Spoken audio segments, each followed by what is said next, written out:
Halo, selamat datang kembali dengan saya Rian. Sekarang kita masuk ke pertemuan ke-6 atau exploratory data analysis yang pertama.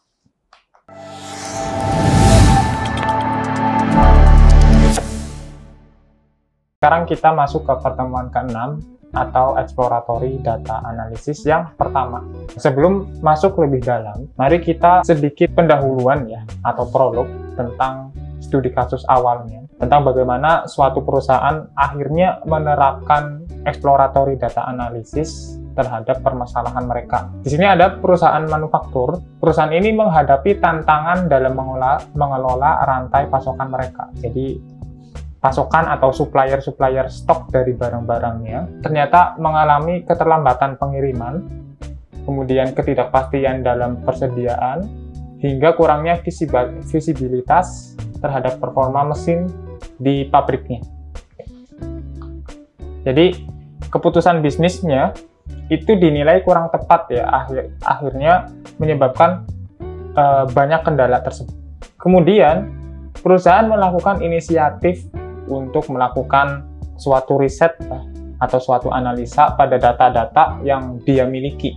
Kemudian perusahaan melakukan proses EDA atau exploratory data analysis ya, yang tujuannya untuk menggali wawasan yang lebih dalam untuk kemudian bisa melakukan solving problem pada masalah yang tadi disebutkan ya. Nah, beberapa pertanyaan yang bisa menjawab permasalahan tadi itu bisa dilakukan melalui proses EDA ya. Pertanyaannya seperti bagaimana tren persediaan bahan baku selama beberapa bulan terakhir.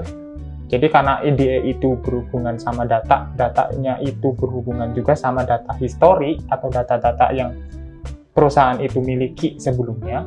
Jadi si proses ini nih bertanya nih, apakah ada tren persediaan bahan baku nggak sih selama 1 bulan terakhir gitu.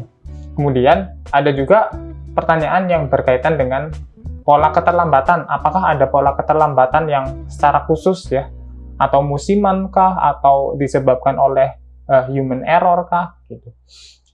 Kemudian ada pertanyaan yang lain, itu termasuk bagaimana kinerja mesin di pabrik selama beberapa periode hingga hubungan antara tingkat persediaan dan efisiensi produk.